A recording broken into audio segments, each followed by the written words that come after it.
Today, I will be reviewing what many believe to be the greatest rock and roll movie ever. That is A Hard Day's Night. I wouldn't personally call this the best rock and roll movie ever made, but I would call it top 10. There's just only a handful of others that I would call better, like Almost Famous and Love and Mercy and The Buddy Holly Story, a couple others, but whatever. It's still a mighty fine film. But I would call it the first great rock and roll movie. It's not perfect. In fact, I actually consider this movie to be overrated, but it's not so badly overrated that I've come to resent it, which is good. I just simply think that it's not okay. I'm not gonna give this movie a perfect score. Like close to it, not quite, but yeah. So, A Hard Day's Night was the first movie made about the Beatles. It came out in 1964, which is when the Fab Four were really on top of the world. They released their first album in 1962, and the footprint that they left in the music industry came close to being duplicated. Well, to being it came close to being duplicated in the 70s with Led Zeppelin, but yeah, Led Zeppelin only became arguably bigger, but arguably not bigger. Like if they were truly bigger, then they would have. People would know that they supplanted the Beatles, but and also vice versa. But yeah, there were. I would call Zeppelin and the Beatles like in terms of popularity, but I call them rivals. If you're asking what's the better band between Zeppelin and the Beatles, that's going to be a video for another time. Because come on, like two of the best bands ever, Led Zeppelin and the Beatles. Like, how can you call whichever band better? In fact, the Beatles are so good. How many bands can you call equal to or better? I mean, like I mentioned Led Zeppelin. Um, what else? There's the Rolling Stones, Pink Floyd, the Who, maybe Metallica if you want to add some heavier bands into that mix, but not very many. Let's be honest, not very many. But yeah, the Beatles being the biggest band of the '60s, it was only natural to make a movie to capitalize on Beatlemania.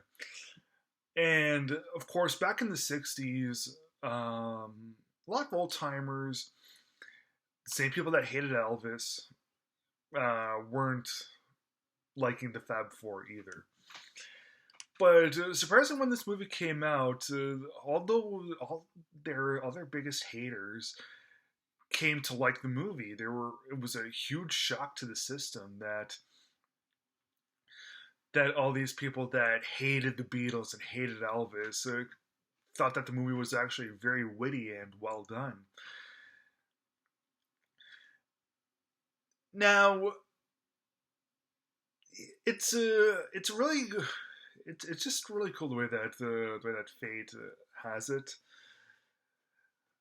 But yeah, you could call this movie kind of outdated. Well, okay, in terms of how good it is, like as I said before, you got some other rock and roll movies out there that have simply surpassed this. But you know what? I like this is still a very well done piece of film, no matter what. Like as long as the Beatles are influencing generations and generations, Hard Day's Night should also be doing the same thing because the way that it incorporates all the Beatles music into this is really cool stuff. And every time the music plays in this, it's just amazing the way that it all happens. All of the regular things that happen, like okay, the movie's a fictionalized version of the band, and yeah, when music happens, it just explodes. And in order for the movie itself to be great as a whole, it can't be just music that's great. Everything else surrounding it has to be great too. But the music itself, so good. Like take the opening scene for instance. The opening scene, one of the best opening scenes in film history. The Hard Day's Night song is playing, and they're running through the streets, chased by this giant mob of people, and it's just such a great scene. It's just awesome. Now there was a time. Okay, Beatles have always been one of my top 10 favorite bands ever, but there was a time when I didn't actually care for this movie a whole lot. That being the movie's mostly just shenanigans of the band on tour. There isn't much of a story.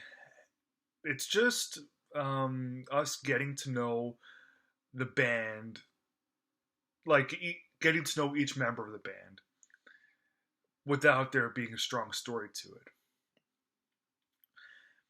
it. And okay, there's two characters that kind of take up most of the so-called story to it.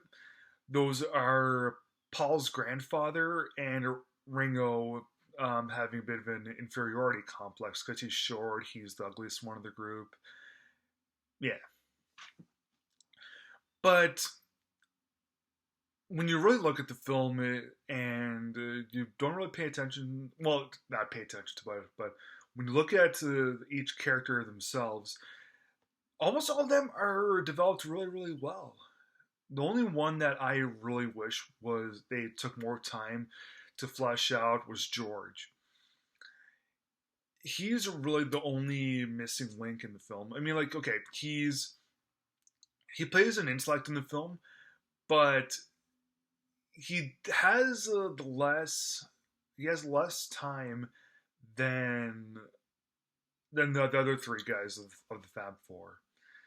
And frankly, I wish that there was more George than than than there actually is presented in the film. More George would have equaled a perfect film. Like as I said, I've come to accept that there isn't much of a story aside from each guy having his own thing. But yeah, George needed to be fleshed out more.